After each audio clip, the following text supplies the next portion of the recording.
కిషన్ రెడ్డి గారు కేంద్ర మంత్రి అయినప్పుడు సంతోషపడ్డా. నేను ఫోన్ చేసి మాట్లాడిన, అధ్యక్ష మీరు తెలంగాణ నుంచి క్యాబినెట్ మినిస్టర్ అయినరు, మీరు సెక్రటేరియట్కు రాండి, నేను నా మంత్రులందరిని పిలిపిస్తా, మా మంత్రులందరితో మీకు షాలు కప్పి సన్మానం చేసి మీరు బండి సంజయ్ గారు సెక్రటేరియట్కి వస్తే తెలంగాణకు రావాల్సిన అనుమతులు, తెలంగాణకు రావాల్సిన నిధుల మీద మనం మాట్లాడుకొని మోడీ దగ్గరికి వెళ్దామని నేనే స్వయంగా 2 సార్లు కిషన్ రెడ్డి గారితో మాట్లాడిన, అధ్యక్ష. నేను మళ్ళీ చెప్తా అన్నాడు, ఇంతవరకు మళ్ళీ చెప్పలేదు.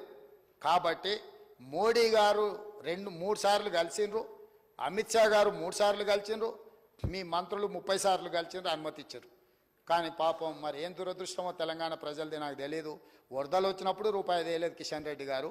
చివరికి ముఖ్యమంత్రిగా నేను ముందుకు వచ్చి కలుద్దాం, కలిసి పనిచేద్దామని నేను ప్రతిపాదిస్తే కూడా పెద్దలు కిషన్ రెడ్డి గారు ఎందుకో మరి వెనక్కి తిరిగి చూడలేదు.